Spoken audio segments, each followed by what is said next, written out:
everyone, here is today's lesson all about pollination. Now this is leading on from last week's lesson, which was looking at all the different parts of a flower.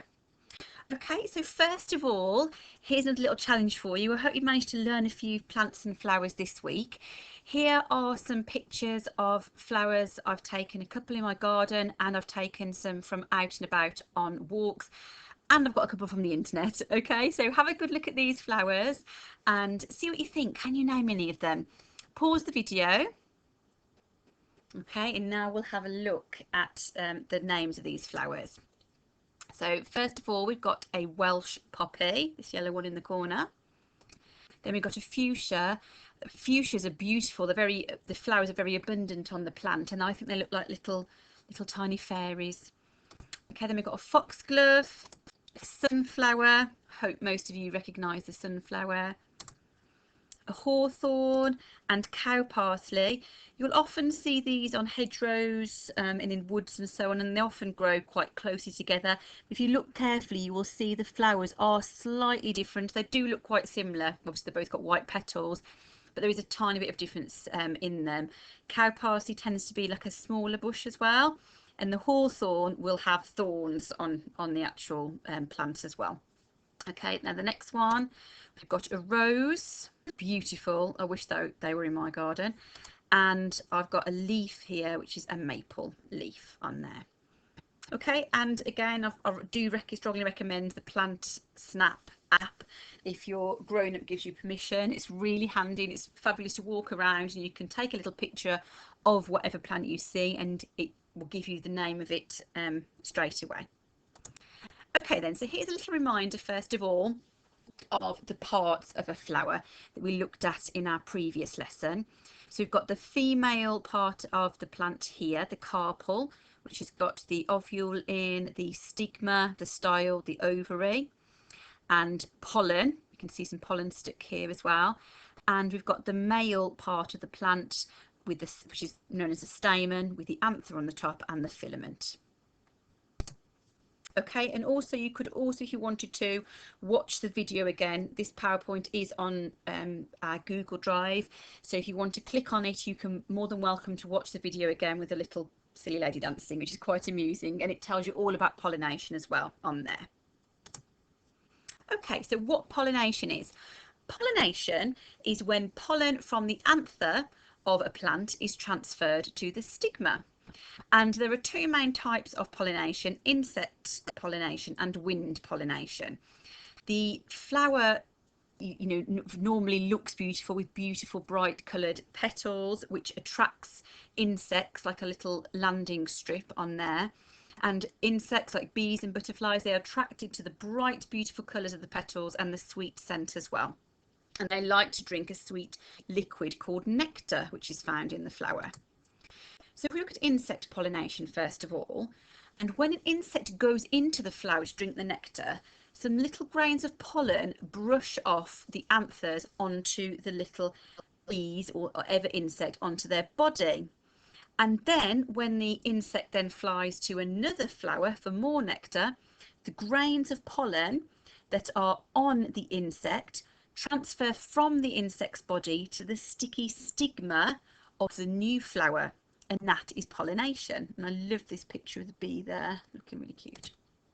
Okay, wind pollination. This is another way plants are pollinated, and this is when it is exactly what it says. It's when the wind blows pollen from the stamen to a stigma.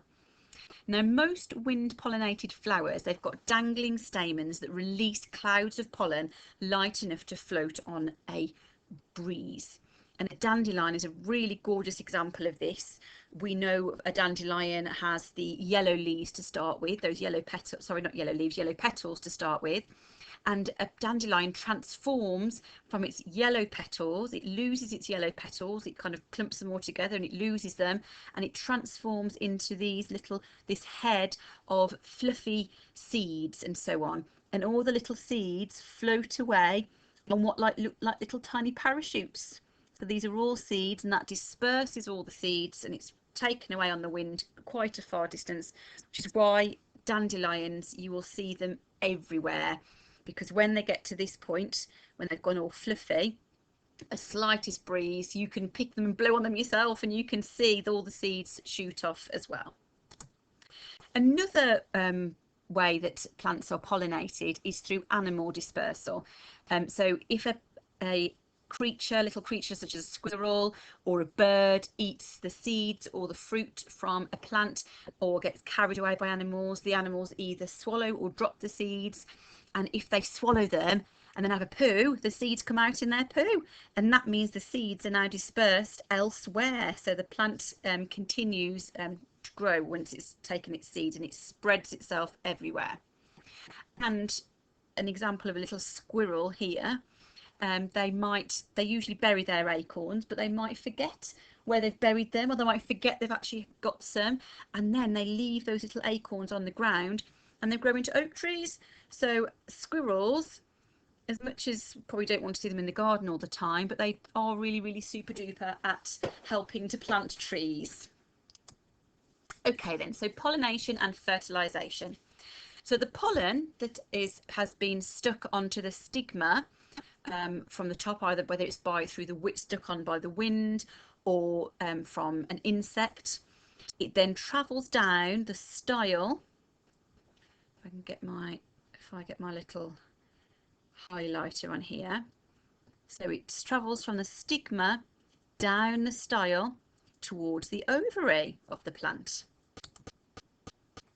Once it then reaches the ovary, the pollen joins with an ovule, like a little egg, and that can grow into a seed, and that is what we call fertilization.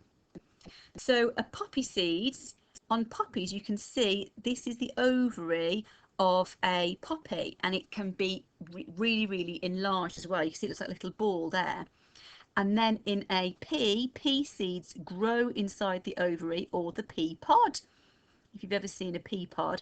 And when pea pods are ripe enough, when they ripen, they burst open, and all the little seeds inside are flung out onto the ground far and wide.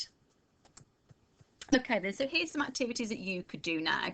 I have uploaded onto the Google Drive some sheets that you can complete if you want to. If you want to do some writing about it, you can choose to do that.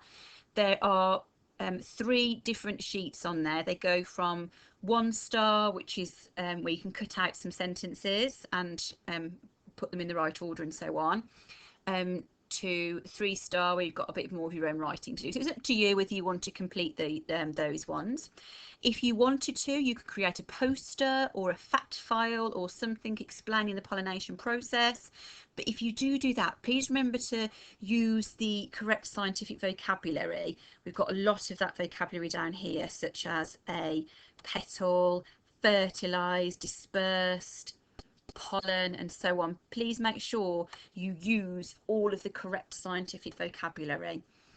You could go on a plant hunt as well, going along and see if you can name some of these plants, learn some plants in your environment, and ask your grown-up, is there any flowers in your garden that you didn't actually plant that you think could have been pollinated by a bee, or could have appeared there in the wind as well? There could be lots in your garden, so have a good look, or if you want to have a little look around the local area, obviously with your grown-up as well.